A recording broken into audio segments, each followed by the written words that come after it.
أعوذ بالله من الشيطان الرجيم بسم الله الرحمن الرحيم السلام عليكم ورحمة الله وبركاته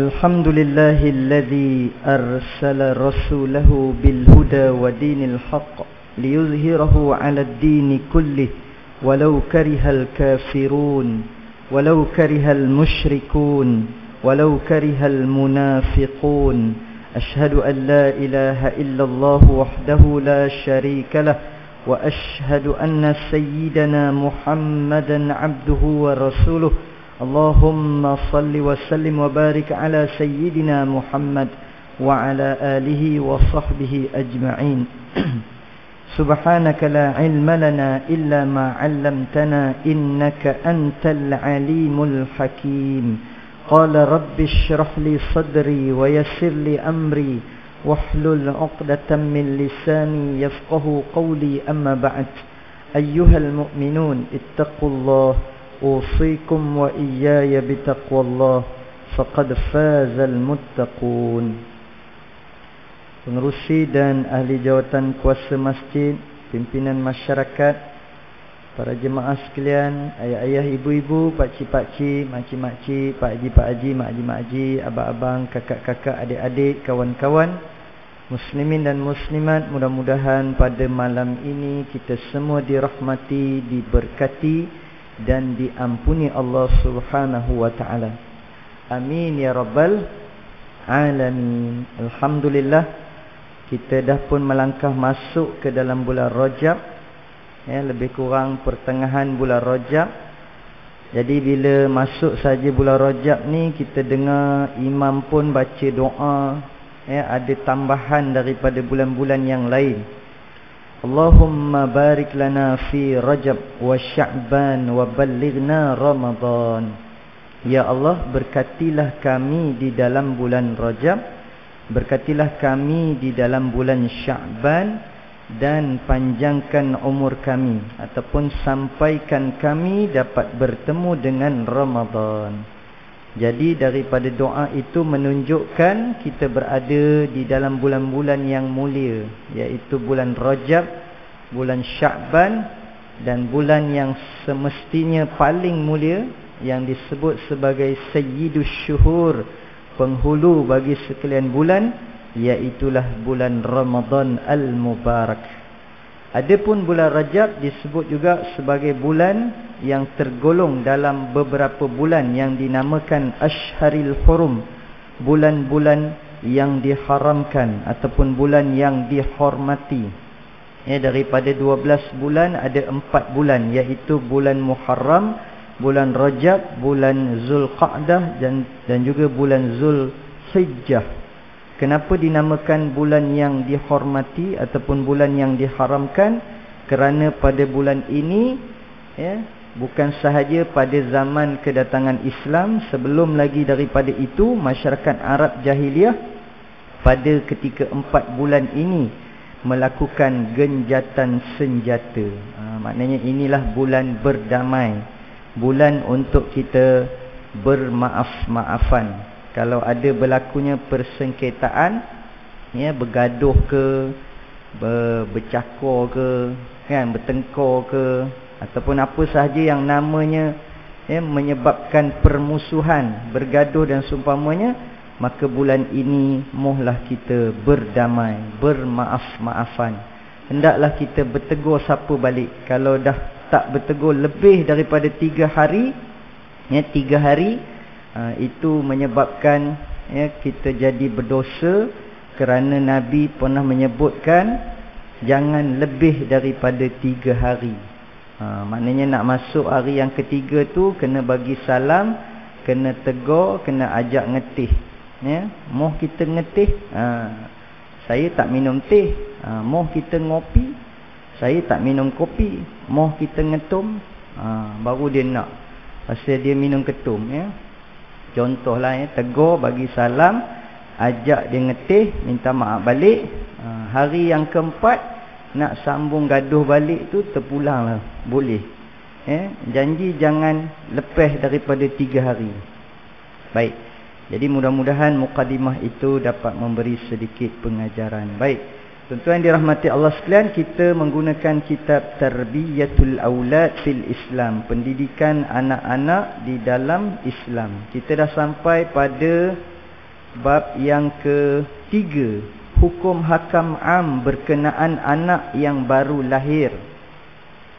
Mungkin ada di kalangan kita ni yang dapat anak, yang baru dapat anak. Mungkin ada yang baru dapat cucu. Jadi tolong sampaikan kepada anak kita yang tak ada, ataupun yang dapat cicit. Sebab bulan beberapa bulan kebelakangan ini, di musim PKP ini, dikatakan peningkatan kelahiran, disebabkan orang tak keluar. Jadi tak ada kerja lain lah, buat anak je lah. Jadi banyak anak yang dilahirkan ketika musim PKP ni. Jadi ini sebagai satu peringatan, kalau dapat anak, apa yang patut kita buat. Apa yang harus dilakukan oleh ibu bapa ketika menerima cahaya mata. Syariat Islam menjelaskan setiap perkara yang berkaitan dengan hukum hakam menerima cahaya mata dan prinsip-prinsip pendidikan supaya para pendidik memahami dengan jelas setiap kewajipan yang diletakkan ke atas bahu mereka terhadap anak yang dilahirkan. Maknanya ada kewajipan, ada benda yang mesti kita buat bila anak dilahirkan. Kewajipan itu tak sama macam ayam dapat anak, ataupun macam kucing dapat anak, ataupun makhluk yang lain. Ketika mendapat anak, tak sama dia punya peraturan dan kewajipannya seperti mana manusia, apatah lagi manusia itu beragama Islam, beriman pula. Dia ada kewajipannya, ada peraturan yang tertentu yang menjadikan beza di antara orang beriman dengan orang yang tidak beriman, dan beza di antara manusia dengan haiwan ataupun binatang. Selayaknya setiap orang yang bertanggungjawab mendidik anak menjalankan kewajipannya dengan sempurna bagi mempraktikkan dan melaksanakan asas-asas yang diletakkan oleh Islam dan prinsip-prinsip yang digariskan oleh pendidik pertama, iaitu Rasulullah sallallahu alaihi wasallam. Jadi siapakah idola ataupun ikon ataupun teladan yang kita ikut? Tak lain dan tak bukan ialah Rasulullah sallallahu alaihi wasallam. Jangan ikut Arab jahiliyah. Sebelum diutuskan Rasulullah, sebagaimana kita dah cerita sebelum ini, bila dapat anak lelaki, lain cara sambutnya. Bila dapat anak perempuan, lain cara sambutnya. Jadi bagaimana Islam mengajar kepada kita, dapat anak lelaki macam mana, dapat anak perempuan macam mana, dapat anak kembur macam mana pula. Dia ada cara dia, ada peraturan dia, ada kewajipan dia. Jadi siapakah yang mengajar kepada kita? Tak lain dan tak bukan Rasulullah sallallahu alaihi wasallam. Syariat Islam menjelaskan setiap perkara yang berkaitan dengan hukum hakam menerima cahaya mata dan prinsip-prinsip pendidikan supaya para pendidik memahami dengan jelas setiap kewajipan yang diletakkan ke atas bahu mereka terhadap anak yang dilahirkan. Selayaknya setiap orang yang bertanggungjawab mendidik anak menjalankan kewajipannya dengan sempurna bagi mempraktikkan dan melaksanakan asas-asas yang diletakkan oleh Islam dan prinsip-prinsip yang digariskan oleh Rasulullah sallallahu alaihi wasallam. Sebab itu Nabi ini diutuskan kepada kita untuk kita ikut dia. Nabi pun ada anak juga. Anak Nabi ada 7 orang. Maka ditakdirkan Allah Ta'ala Nabi Muhammad pun ada anak, ada isteri. Sebab itu kita boleh jadikan Nabi itu sebagai contoh. Pasal Nabi pun ada anak. Kalau katalah Nabi tak ada anak, tiba-tiba Nabi ajar kita cara macam mana menyambut kelahiran, cara didik anak, begitu begini dan seumpamanya. Tapi Nabi pun tak ada anak, macam mana kita nak ikut dia? Jadi cakapnya mungkin kita rasa tak berapa nak pure, ataupun tak berapa nak, apa kita panggil, kita pun nak ikut pun rasa macam dia pun tak ada anak. Tapi Nabi kita ada anak. Berapa orang anak Nabi? Anak Nabi kita ada 7 orang, 3 laki-laki, 4 perempuan. Qasim, Abdullah, Ibrahim, Fatimah, Zainab, Ummi Kalsum, Siti, Ruqayyah. 3 lelaki, 4 perempuan. 6 daripada anaknya lahir daripada isteri yang bernama Sayyidatina Khadijah binti Khuwailid radhiyallahu anha. Ya, maka sebab itu dikatakan isteri yang paling Nabi sayang ialah Sayyidatina Khadijah binti Khuwailid radhiyallahu anha, kerana salah satu sebabnya 6 daripada anak Nabi lahir daripada rahim Sayyidatina Khadijah binti Khuwailid radhiyallahu anha. Namun di riwayat yang lain juga dinyatakan Nabi juga paling sayang isteri yang bernama Sayyidatina Aisyah radhiyallahu anha. Padahal Sayyidatina Aisyah lagilah pula, anak pun tak ada. Kan? Kenapa pula dikatakan Sayyidatina Aisyah itu isteri yang Nabi paling sayang? Ya, ada satu riwayat lain menyebutkan Sayyidatina Khadijah yang paling Nabi sayang. Dan hujahnya kuatlah sebab Sayyidatina Khadijah tu ada anak. Ya, dan 6 orang daripada 7 adalah daripada rahim Sayyidatina Khadijah binti Khuwailid radhiyallahu anha. Adapun Sayyidatina Aisyah tidak ada anak. Ya, jadi bagaimana pula dikatakan Sayyidatina Aisyah menjadi isteri kesayangan Nabi? Itu ada pula sebab ataupun alasan yang lain.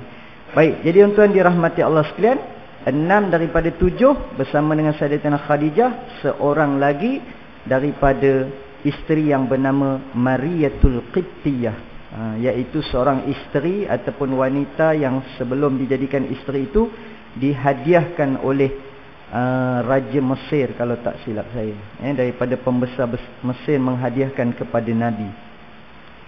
Baik, berikut adalah hukum hakam yang perlu dipatuhi oleh ibu bapa semasa menerima kelahiran cahaya mata. Pertama, disunatkan bergembira dan mengucapkan tahniah apabila menerima berita kelahiran. Kedua, disunatkan mengazankan dan mengiqamatkan anak. Ketiga, disunatkan mentahnikkan anak selepas dilahirkan. Keempat, disunatkan mencukur rambut anak. Bukan cukur rambut bapaknya. Cukur rambut anak. Ni bapaknya pula. Tapi boleh jadi juga bapaknya cukur rambut kerana nazar.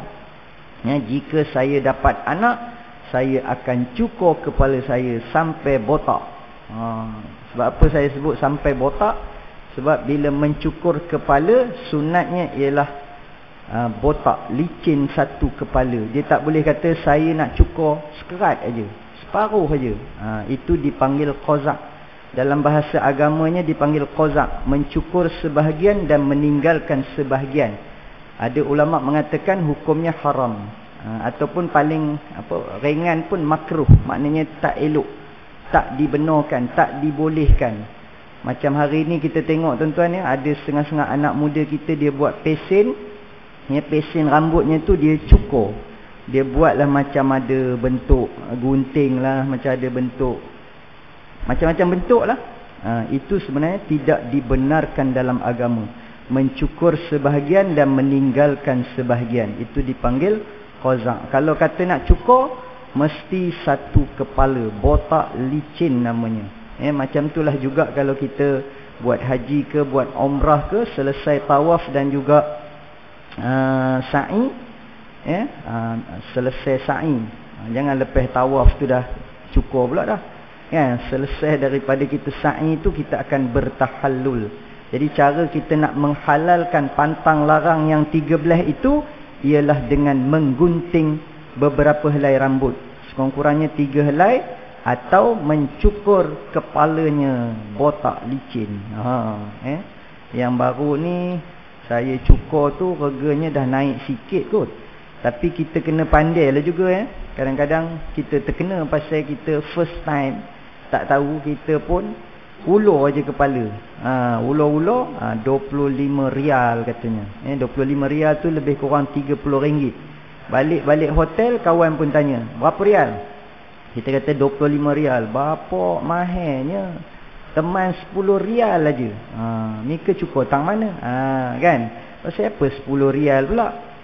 Pasal apa kena sampai 25 rial? Pasal tak berapa nak cerodik, pergi sendiri. Kan? Jadi ajaklah kawan-kawan ataupun tanya kepada mutawif yang dah biasa. Baik. Kita nak tengok yang pertama tadi. Tadi tu cuma dia sebutkan apa yang kita kena buat bila dapat berita kelahiran anak. Yang pertama, disunatkan bergembira dan mengucapkan tahniah apabila menerima berita kelahiran. Seorang Muslim disunatkan segera berkongsi kegembiraan saudaranya ketika menerima kelahiran, iaitu dengan mengucapkan ucapan tahniah kepadanya. Tahu-tahu aja kawan kita dapat anak, maka kita pun terus dengan segera reply ataupun kita hantar WhatsApp dekat dia. Kalau tak telefon ke, WhatsApp ke, ataupun boleh bersemuka, ucapkan tahniah. Tahniah kerana dapat anak yang ke-9. 9 orang dah anaknya. Kan? Kita kata power. Dia pun kata, bukan saya yang power. Ini Allah Subhanahu Wa Taala, rezeki Allah nak bagi. Saya pun kan, kalau nengokkan orangnya pun tuan-tuannya laih je rupanya. Kan, bongkok je kalau berjalan, nampaknya tak larat aja. Tapi tengok-tengok 9 orang anaknya. Ada orang berjalan pun dah macam model, kan, berketak-ketak badannya, sadar, kan, berketul-ketul, tapi anaknya tak ramai. Maknanya anak yang ramai itu adalah rezeki daripada Allah Subhanahu Wa Taala. Bila kita tanya dia apa petuanya, dia kata tak ada petua apa pun. Awak pun sambil-sambil je, bukannya bersungguh sangat, katanya. Sambil-sambil pun 9. Tara orang bersungguh pun dapat seorang, 2 orang aja. Kan? Nak kata rezeki yang Allah berikan kepada dia. Jadi kita ucapkan tahniah kepada dia. Macam zaman sekarang ni tuan-tuan, banyak orang yang memberi tahu tentang berita kematian kelahiran ini daripada WhatsApp, daripada Facebook ataupun daripada Instagram. Dia post, dia khabar isteri dia dah masuk labor room, belum beranak lagi, masuk labor room. Maknanya dia update perkembangan terkini isteri dia. Jangan dia khabar isteri saya dah buka 4 katanya. Buka pun dikabarnya juga. Itu tak payahlah, nanti bila cerita buka berapa orang pergi bayang pula, satu hair pula. Cerita je lah isteri saya dah masuk labor room dah dekat dah, tolong doakan. Lepas tu bila isteri dia selamat bersalin, dia update lagi, dia kata alhamdulillah isteri saya selamat melahirkan anak ataupun puteri kesayangan. Puteri kami, bila sebut puteri tu maknanya anak perempuan lah. Puteri kami sebentar tadi pada jam sekian-sekian di hospital sekian-sekian. Kita pun cepat-cepatlah reply tahniah, alhamdulillah, semoga menjadi anak yang salehah, semoga menjadi Sri Kandi Islam yang hebat, yang berjaya, amin. Kita doakan. Hikmahnya adalah menguatkan hubungan dan melebarkan sayap kasih sayang antara keluarga Muslim. Itu hikmahnya. Bila kita ucap tahniah tu, dia pun seronok lah. Kan? Dia pun rasa saudara mara, adik-beradik, kawan-kawan ni semuanya ucap tahniah, ambil berat kepada dia, sayang kepada dia. Nanti bila kita buat macam tu, sampai giliran kita dapat anak, dapat cucu pula, dia pun akan ambil berat. Kama tadinu tudan, kata Nabi. Sebagaimana kamu buat pada orang, begitulah kamu akan diperbuat. Kalau kita buat baik pada orang, ucap tahniah kepada orang, nanti sampai masanya bila kita pula menerima kelahiran cahaya mata, kita pun akan dapat ucapan tahniah. Bukan setakat dapat ucapan tahniah, hadiah pun dapat. Dapat hadiah. Pasal kita buat baik pada orang, kita ambil berat kepada orang, maka bila sampai masanya kita pun akan dapat benda yang sama. What you give, you get back.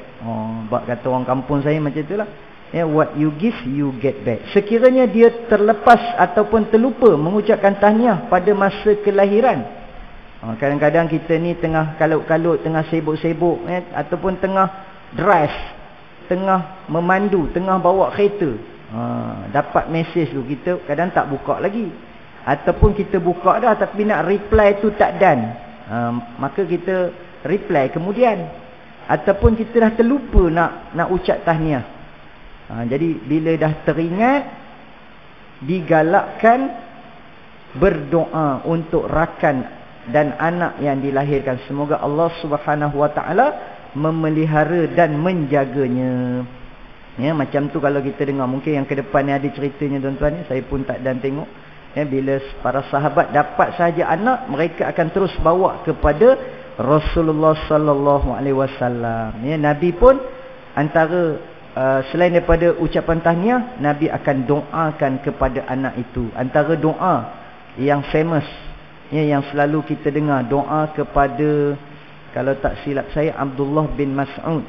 Ya, Nabi doakan masa dia kecil, Allahumma faqihhu fid din wa 'allimhu ta'wil. Kemudian ada pula yang tambah, wahdihi siratakal mustaqim.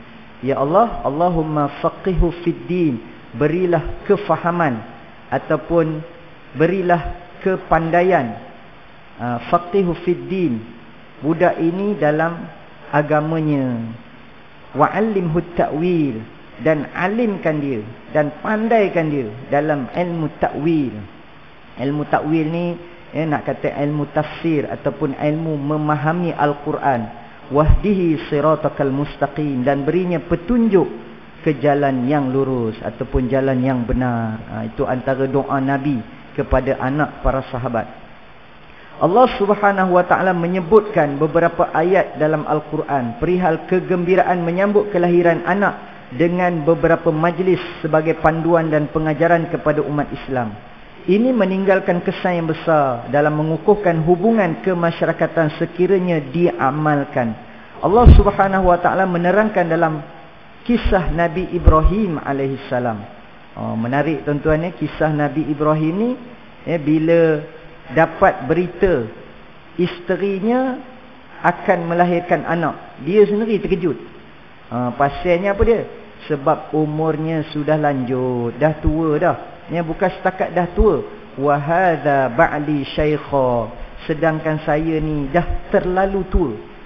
Kalau bahasa kita kata tua bangka dah tua dah. Patutnya memang kalau umur itu, bayi-bayi itu memang kalau dapat pun bukan anak, cucu lah gamaknya, ataupun cicit. Tetapi Nabi Ibrahim ni dia dapat anak pada usia yang dah lanjut. Apa ceritanya? A'udzu billahi minasy syaithanir rajim. Walaqad ja'at rusuluna Ibrahim bil busyra qalu salama. Qala salam. Fama labisa an ja'a bi'ijlin hanidh. فَلَمَّا رَأَى أَيْدِيَهُمْ لَا تَصِلُ إِلَيْهِ نَكِرَهُمْ وَأَوْجَسَ مِنْهُمْ خِيفَةً قَالُوا لَا تَخَفْ إِنَّا أُرْسِلْنَا إِلَى قَوْمِ لُوطٍ وَامْرَأَتُهُ قَائِمَةٌ فَضَحِكَتْ فبشرناها بإسحاق ومن وراء إسحاق يعقوب. Sadaqallahul azim. Artinya, dan sesungguhnya sudah datang malaikat utusan-utusan kami kepada Nabi Ibrahim dengan membawa berita yang menggembirakan. Lalu mereka memberi salam dengan berkata, salam sejahtera kepadamu wahai Ibrahim. Nabi Ibrahim menjawab, salam sejahtera kepadamu. Maka tidak berapa lama selepas itu dia membawa jamuan untuk mereka, seekor anak lembu yang dipanggang. Datang dua malaikat. Dalam riwayat menceritakan dua malaikat datang ke rumah Nabi Ibrahim AS. Tapi sebenarnya malaikat itu singgah sementara on the way. Mereka tu sebenarnya ada program lain, tapi dia singgah rumah Nabi Ibrahim AS nak mengabarkan berita gembira. Apa dia berita gembiranya? Kejap lagi kita baca terjemahannya. Tapi malaikat ni datang sebenarnya on the way nak pergi ke satu negeri yang lain, iaitu negeri di mana kaum Nabi Lut AS ataupun Nabi Lut AS dengan kaumnya. Maknanya daripada sini dapatlah kita faham Nabi Lut AS dengan Nabi Ibrahim AS ni dia satu zaman, tapi lain-lain negeri. Lain negeri. Kalau ikutkan Nabi Ibrahim ni di negeri Palestin. Di negeri Palestin. Ya, dia tinggalkan siapa tu, Siti Hajar di Mekah. Kan? Baik. Lepas tu Nabi Ibrahim bila tetamu datang, dia jamulah. Ini di antara adab tuan-tuan ya. Adab apabila tetamu datang, Nabi pernah pesan. Nabi kata kena beri jamuan yang paling sedap yang ada di rumah kita. Apa yang paling sedap? Yang ada di rumah kita tu, itu yang kita jamu kepada tetamu.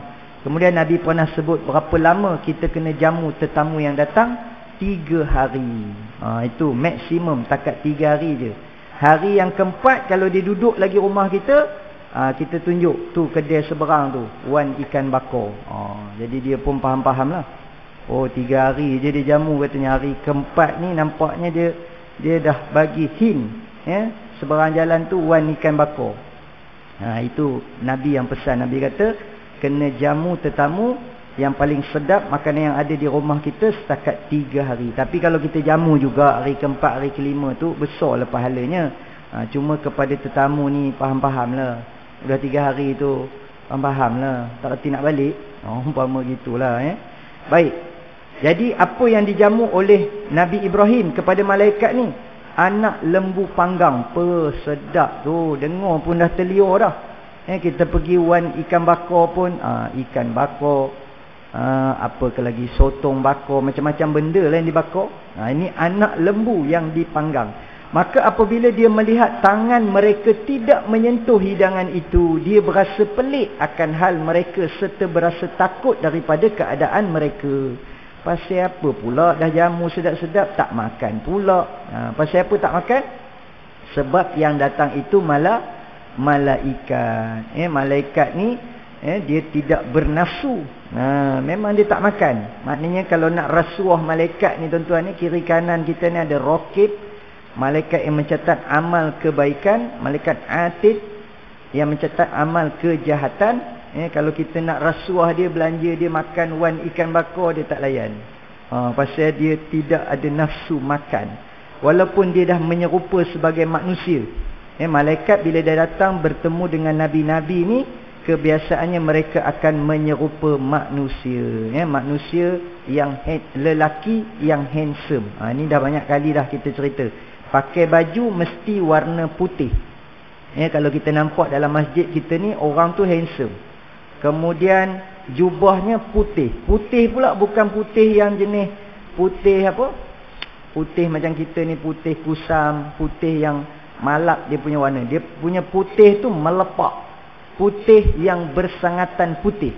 Dalam hadis Nabi kata putih bersangatan putih. Rambutnya hitam bersangatan hitam. Kemudian bukan setakat handsome, pakaiannya putih, rambutnya hitam, la yura alaihi asarus safar. Bila dia datang, kita tak nampak kesan perjalanan. Maknanya pada pakaian dia tak ada debu, tak kotor, bersih. Kemudian kalau dia berjalan tu, kesan tapak kakinya tu tak ada. Wala ya'rifuhu minna ahad. Dan seorang pun tak kenal. Tiba-tiba kita tengok maghrib ni ada seorang macam tu. Kan, mukanya handsome, bajunya putih, rambutnya hitam, tak ada debu, tak ada kesan perjalanan. Lepas tu kita kata dia bukan orang sini ni, tak pernah nengok pun, tak pernah nampak pun. Itu ciri-ciri malaikat. Tapi kalau ada yang pakai warna hitam, kita kata tu kan, kalau malaikat warna putih, yang itu setan ke maknya. Jangan pula kalau ada yang pakai hitam, kita cop dia setan pula dah. Kan? Contohnya lah.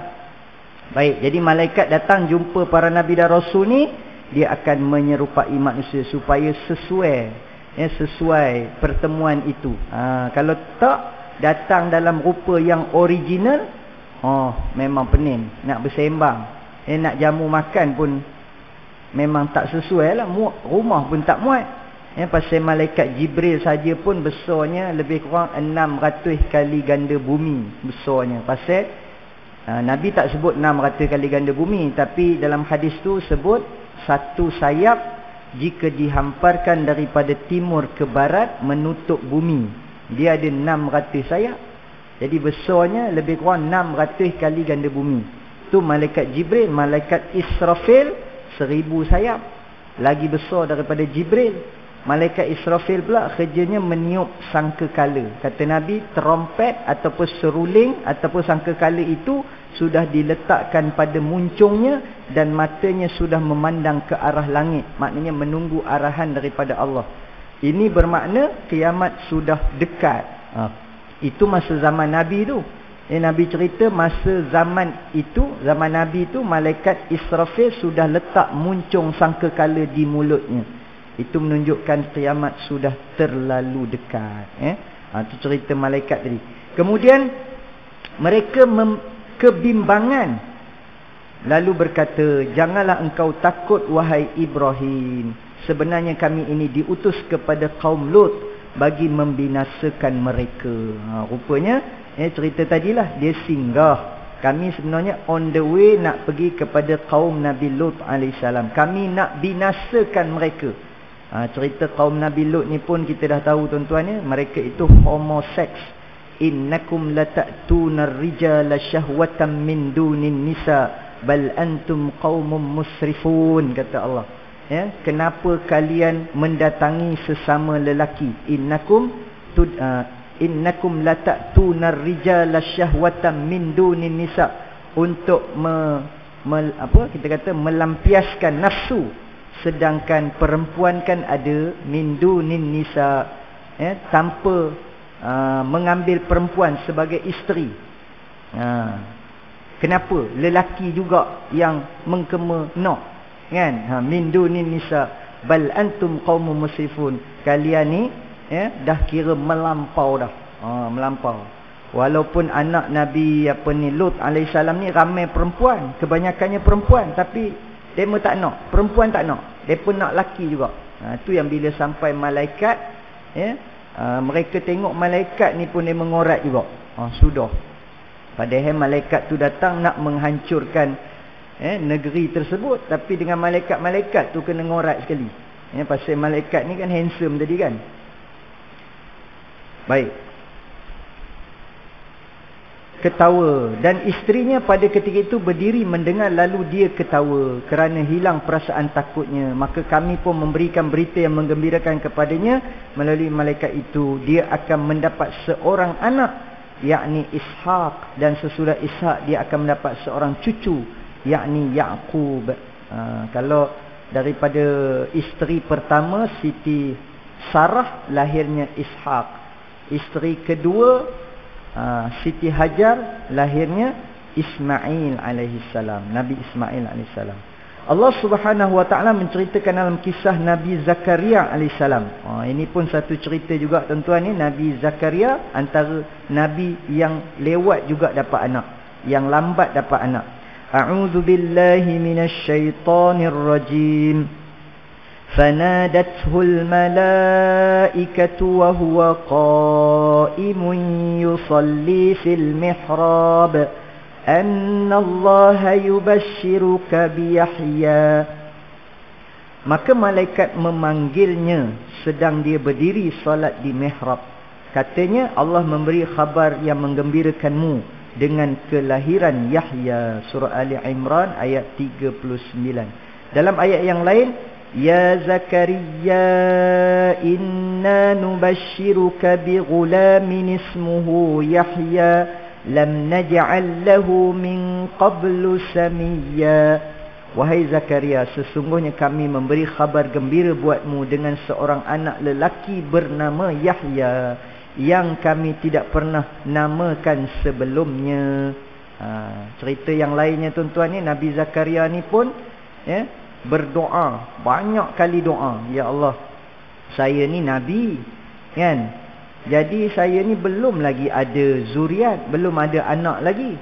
Saya risau, saya takut, saya bimbang selepas kematian saya nanti tidak ada waris, tidak ada anak yang nak menyambung kerja saya ni, kerja dakwah, kerja menyampaikan risalah Allah ni, tak ada yang nak sambung.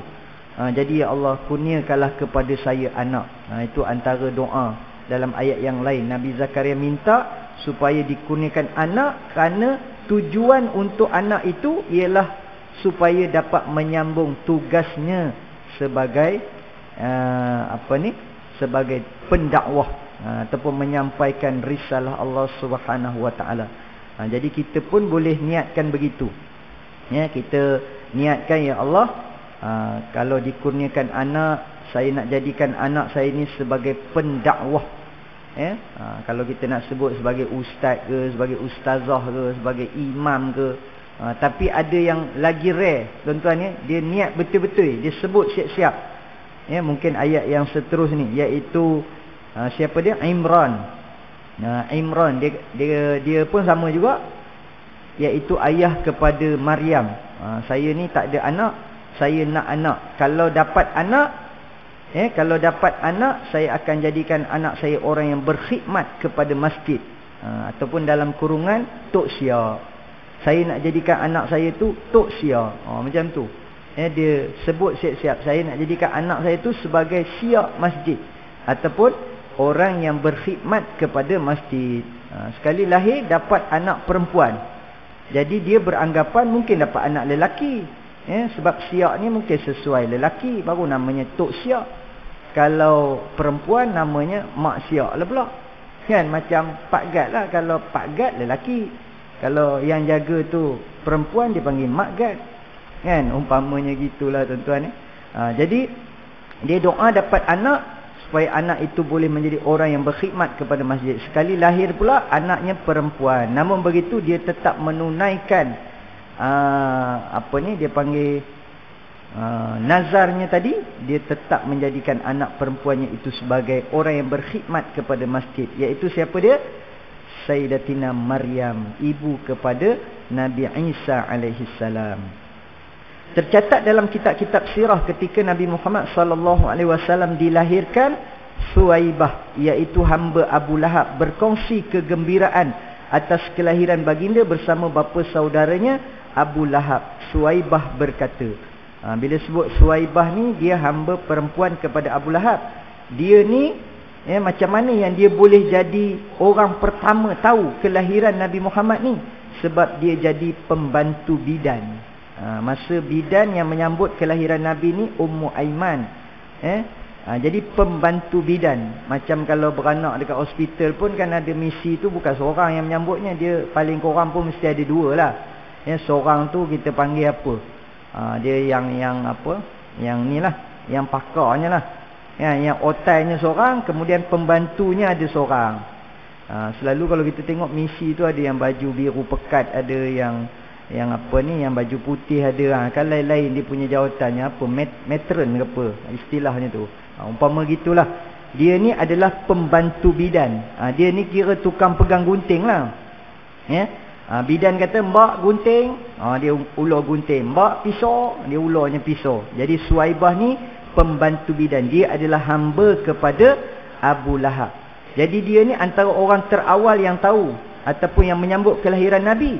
Dia pergi berkhabar kepada, dia menyampaikan berita kepada Abu Lahab. Abu Lahab ni siapa dia? Bapa saudara Nabi. Bila sebut Abu Lahab tu, kita sebut pun dah rasa meremang lah.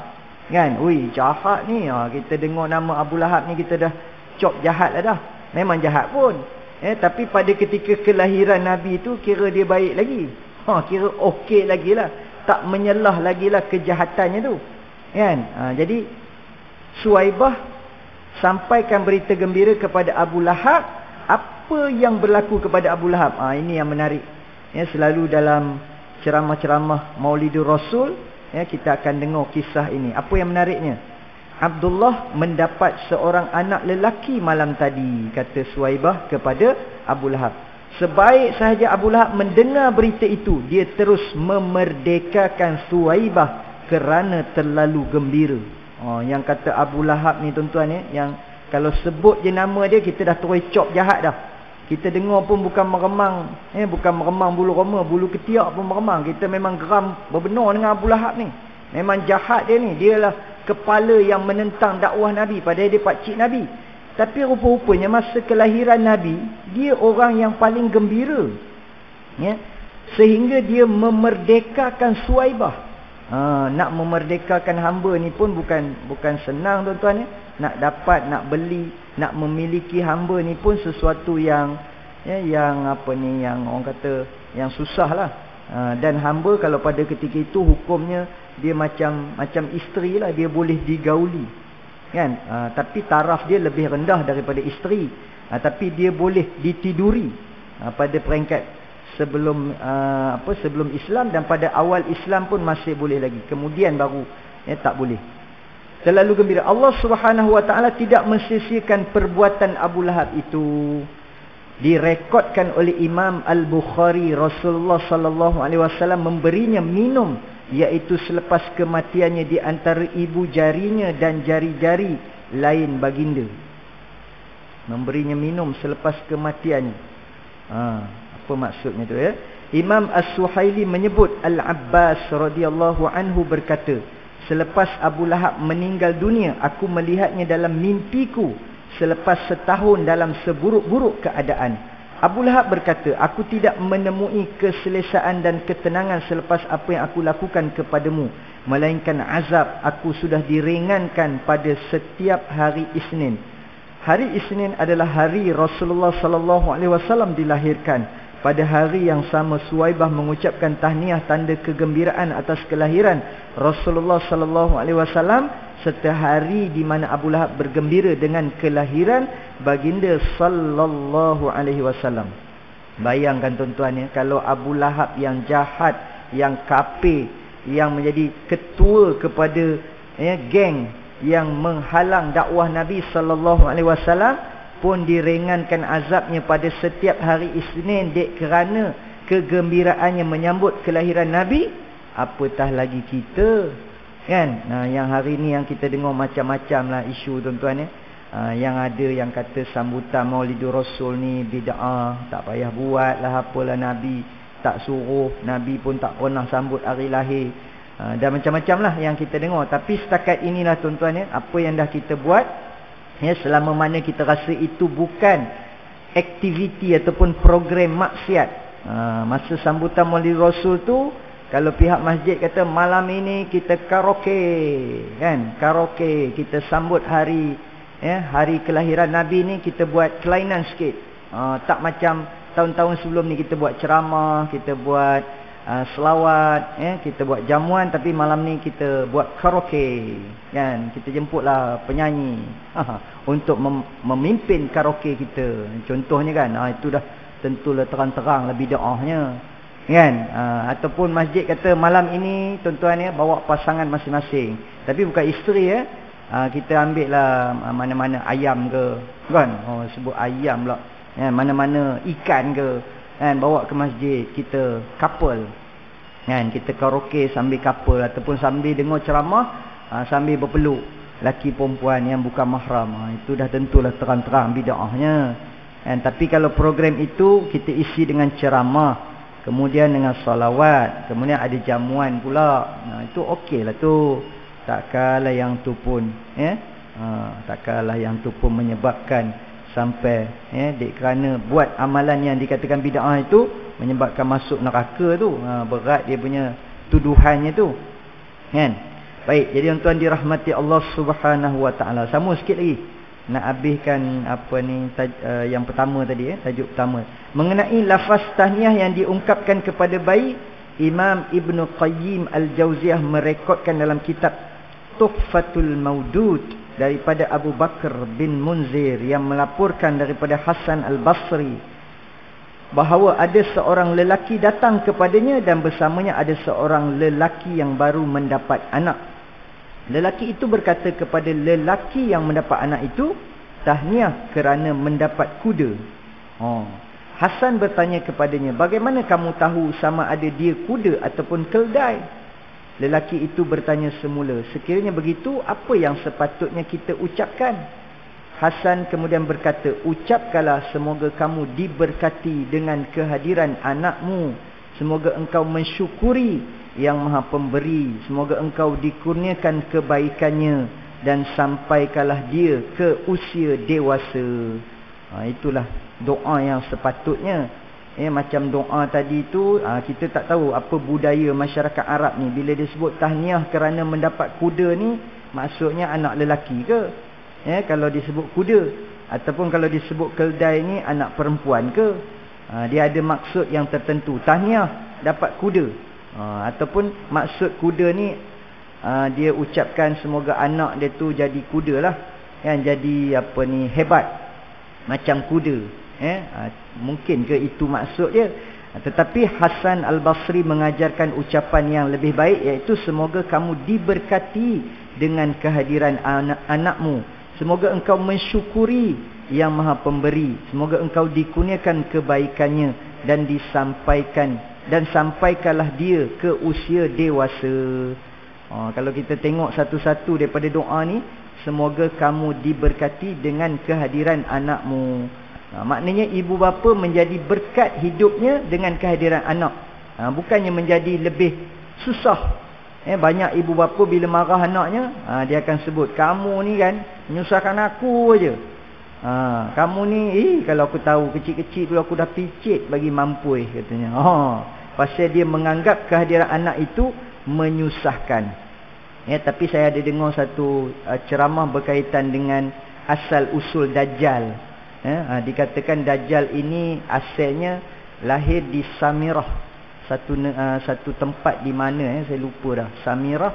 Kemudian dia digelar Samiri, kan. Dia asalnya anak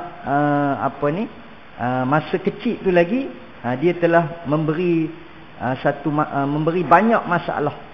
Kelahirannya memberi masalah kepada ibu bapanya. Mak dia meninggal sewaktu dia kecil. Sebab apa? Sebab bila dia menyusu, kan, dia menyusu sebelah aja ke macam mana, dia tak nak menyusu sebelah lagi. Lepas tu mak dia dapat kanser payudara. Wallahu alam, saya dengar ceramah ni daripada seorang penceramah, tuan-tuan ni. Asal usul katanya Dajjal ni, dia sebenarnya satu manusia yang usia dia panjang, lama dah, daripada zaman Nabi Nuh lagi dah. Dia hidup. Kemudian maknya meninggal sebabkan kanser tu tadi. Kemudian bapaknya pula kena tangkap, kena penjara, lama-lama mati. Dia daripada kecil lagi dah menyusahkan bapak dia. Menyusahkan ibu bapanya. Yang bapaknya pula jadi punca kena tangkap tu sebab budak ni kerjanya tidur aja. Tidur aja kerjanya. Sampai umur 5 tahun tu tidur aja. Jadi satu hari bila dia tidur, kan, bapak dia pun tidur, bapak dia tak sedar lah, kan. Lepas itu entah macam mana dia jaga dia pergi kepada berhala-berhala. Berhala-berhala, lepas tu diberaknya dekat berhala tu. Diberaknya, dikencingnya dekat berhala-berhala tu. Jadi raja ataupun Tok Sami ke apa macam itulah ceritanya, dapat tahu kata dia yang buat perbuatan tu. Budak ni yang buat, lalu bapaknya kena tangkap, dipenjara. Jadi pendek ceritanya itulah, dia mendatangkan masalah kepada ibu bapanya daripada kecil lagi. Kemudian sejak daripada umur berapa ke dia dipenjara pula. Budak ni dipenjara sampailah umurnya 100 tahun. Tu yang kita dengar ceritanya, sekumpulan pelayar bertemu dengan Dajjal ini di satu pulau. Katanya pulau itu berada di Yaman. Saya lupa apa nama pulau tu. Famous juga pulau tu. Itu pulau yang paling misteri di dunia. Pulau itu penghuni-penghuni ataupun pokok-pokok, binatang-binatang yang ada di pulau tu semua pelik. Tuan-tuan boleh tengok dekat YouTube, ada satu pulau di Yaman, saya lupa apa nama pulau tu, tapi pulau yang paling pelik di dunia. Dia punya pokok pun pelik, dia punya burung dia pun pelik, semuanya pelik-pelik rupa dia. Pulau yang paling misteri di dunia. Di situlah dikatakan ditemui Dajjal di dalam gua. Maknanya Dajjal ni dia manusia, tapi manusia yang diberi oleh Allah Ta'ala, diizinkan Allah Ta'ala umurnya panjang. Dia betul-betul mati nanti. Nabi Isa AS yang membunuhnya, yang dikatakan Dajjal. Baik, sikit lagi nak birah ni. Amalan berkongsi kegembiraan. Yang tadi doa tadi, diberkati kehadiran anakmu, semoga engkau mensyukuri yang Maha Pemberi. Bersyukurlah, dapat anak seorang pun bersyukur, laki pun bersyukur, dapat anak perempuan pun bersyukur. Jangan merungut, anak saya semua perempuan. Dia punya bunyi ayat dia tu macam tak bersyukur pula dapat anak perempuan. Anak saya semua jantan, Ustaz. Tak ada langsung anak perempuan. Pening saya, Ustaz. Kan, tahu sajalah anak jantan, hero, lompat sana sini apa. Anak perempuan langsung tak ada. Bunyi macam tak puas hati, macam tak bersyukur dapat anak lelaki. Ada hikmahnya. Semoga engkau dikurniakan kebaikannya dan sampaikanlah dia ke usia dewasa. Antara doanya ialah semoga budak ni panjang umur sampai lebih besar. Kadang-kadang tuan-tuan ni diuji kita ini, anak masih kecil dah meninggal dunia. Kan? Tambah-tambah sekarang ni orang pakat risau belaka nak cucuk anak ni kan. Takut anak matilah kan. Wallahualam, yang ini saya pun tak naklah komen panjang-panjang tuan-tuan ni. Kadang dulu ada keluar arahan kata ustaz yang penceramah ke komen-komen lebih-lebih pasal vaksin ni boleh dikenakan tindakan. Wallahualam, benda ni atas kita lah, pada saya atas kita nak benarkan anak kita dicucuk ataupun tidak. Sebab kerajaan kata atas kebenaran ibu bapa. Tapi itulah cara cakapnya tu, tak paksa tapi macam paksa pada. Maksudnya lepas ni kalau masuk sekolah tak cucuk tak boleh. Jadi macam paksa lah tu kan. Macam saya nak pergi umrah ni tuan-tuan ni, saya nak pergi umrah lagi ni. Dulu bulan 12 setakat 2 dos saja. Tapi untuk yang akan datang ni wajib ambil dos penggalak. Maknanya kena juga cucuk. Kalau tak cucuk tak boleh pergi umrah. Kata tak paksa tapi terpaksa. Macam itulah. Kita pun tak tahu nak cakap macam mana.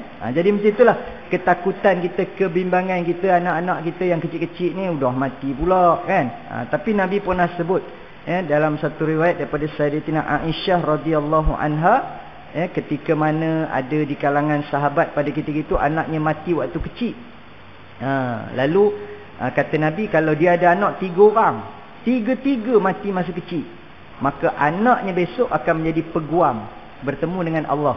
Wahai Allah, jangan campakkan ayah ataupun ibu saya ke dalam neraka, kerana ibu bapa saya bersabar, redha dengan kematian saya waktu saya kecil dulu. Maknanya adalah peguam. Kemudian kalau anak 2 pun sama juga, anak seorang pun sama juga. Walaupun anak tu seorang aja, dia akan jumpa Allah Ta'ala. Wahai Tuhan, jangan campakkan ayah saya, ibu saya dalam neraka. Ayah saya sabar dan redha kerana kematian saya masa saya kecil. Kemudian Sayyidatina Aisyah bertanya, bagaimana kalau ibu bapa yang tidak ada anak? Bagaimana kalau pasangan yang tak ada anak? Orang yang ada anak untunglah, boleh selamat daripada api neraka kerana anak dia jadi peguam. Tapi yang tak ada anak, siapa nak jadi peguam? Lalu Rasulullah mengatakan, orang yang tidak dikurniakan anak, maka kesabarannya menjadi pendinding baginya daripada api neraka. Tak ada anak pun boleh selamat daripada api neraka kerana dia sabar dan redha. Dek kerana Allah tidak mengurniakan kepada dia anak, dia terima, dia redha. Itu pun akan selamat juga daripada api neraka. Baik, sikit lagi. Perenggan terakhir, amalan berkongsi kegembiraan dan mengucapkan tahniah ini seharusnya diamalkan tanpa membezakan antara bayi lelaki ataupun bayi perempuan. Umat Islam perlu mempraktikkan sunnah ini dalam kalangan masyarakat supaya hubungan mereka bertambah erat dan kemesraan kasih sayang terjalin dalam setiap keluarga. Ataupun tuan-tuan ni, ada setengah masjid tu lah saya tengok dia macam-macam aktiviti lah dia buat. Mungkin masjid ni dah buat, cuma saya yang tak tahu. Kalau ada ahli qaryah dia pergi umrah, dia akan raikan, dia akan buat majlis, dia bagi hadiah lah, apa benda, ucap tahniah. Kalau ada yang pergi haji, lagilah buat juga. Ada ahli qaryah, ahli jemaah masjid yang dapat anak pun dia rai juga, dia buat majlis juga, dia bagi hadiah, bagi sagu hati dan seumpamanya. Itu pun salah satu daripada program yang sangat baik dilaksanakan di masjid. Anak-anak ahli qaryah yang dapat keputusan peperiksaan yang baik pun diraikan juga, bagi hadiah, bagi sumbangan dan seumpamanya. Itu adalah program-program yang sangat baik dilaksanakan di masjid. Oleh itu umat Islam selayaknya mengikuti jalan yang membawa mereka ke arah perpaduan supaya mereka sentiasa menjadi hamba Allah yang bersaudara, ibarat bangunan yang saling kuat menguatkan antara satu sama lain. Abeda, insya-Allah untuk episod yang akan datang bulan depan disunatkan mengazankan dan mengiqamatkan anak. Kalau bapa tu sendiri tak boleh azan, tak boleh qamat, siapakah turutan yang berikutnya? Dah tentulah kepada atuknya. Kalau atuk pun tak pandai nak azan, tak pandai nak qomat, ya, sebab atuknya kata saya ni bukan Tok Bilal. Kan? Dia ingat yang azan dengan qomat ni mesti Tok Bilal je. Kalau Tok Bilal pun payah juga. Dia dah biasa azan pakai mikrofon. Tiba nak azan cucu dia, mikrofon ada, tanyanya kepada misi kan. Misi kata sini tak ada mikrofon, kalau ada orang bangkit pula orang yang sakit tu orang. Baik, jadi sekadar itu saja apa yang baik datangnya daripada Allah Subhanahu Wa Taala. Yang lemah dan kurang itu daripada kelemahan dan kekurangan diri saya sendiri. Ada sedikit pengumuman tuan-tuan ya. Apa ni? Saya nak pergi umrah lagi. Tapi saya tak ajak tuan-tuan pergi. Pasalnya kalau nak pergi pun dah tak sempat dah. Tiket dah habis dah. Sebelum ni kalau Dan tu saya ajak lah ya. Ini lagi seminggu je. Seminggu ke 2 minggu lagi. Saya pergi 28 Februari. Lebih kurang lah lagi 2 minggu kan. 28 hingga 11 Mac. Cuma saya nak minta doakan je lah. Doakan saya dan juga jemaah yang saya bawa. Kali ni tak ramai sangat. 20 orang je. Lebih kurang 20 orang je. Yang lepas 49 orang. Kali ni dalam 20 orang. Doakan keselamatan kami. Dapat mengerjakan umrah. Dan mendapat umrah yang makbul. Kalau haji selalu disebut haji yang mabrur. Tapi kalau nak sebut umrah yang mabrur pun boleh juga. Tapi kebiasaannya ucapannya ialah umrah yang makbul. Dan antara soalan yang orang tanya, kalau pergi umrah sekarang ni Ustaz boleh buat umrah banyak kali tak? Kan dengar kata sekali je. Sebenarnya boleh buat banyak kali, no limit. Boleh. Saya baru je tanya saya punya partner yang dah pergi ni, Imam Muda Jabar. Sekarang ni dia ada dekat Mekah. Dia kata no limit, boleh buat banyak kali. Apa berita yang kita dengar desas-desus yang mengatakan tak boleh buat umrah banyak kali, boleh buat sekali je tu tak berapa nak tepat. Dan sebenarnya pengalaman yang saya pergi yang lepas tu pun, benda ni cuma kita panggil apa dia, apps yang dia suruh kita download, yang kita kena ikut apa benda tu kan. Itu lebih kepada orang kata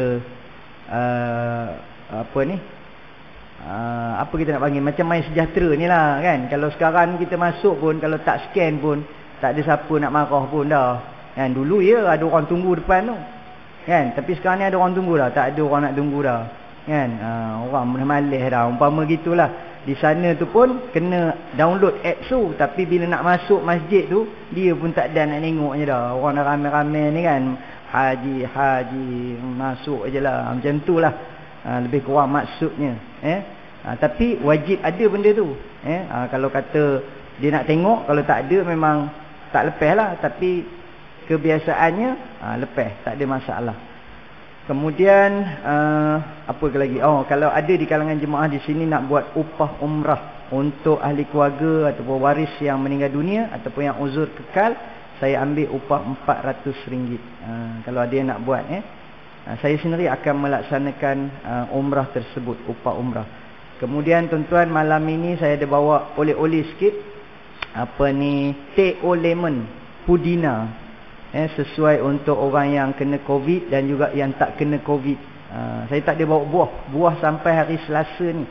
Buah oren Mesir hari Selasa ni baru sampai. Kalau ada yang nak, boleh bagi tahu dengan apa ni, dengan Abang Azram ke, yang bagi tahu. Kalau kata nak buah lah buah oren Mesir saiz XL besar. Manis, sedap, lemak, pasal dia baru lagi, musim dia baru lagi. Kemudian yang saya bawa tu teh lemon pudina. Kan kita COVID ni sakit tekak.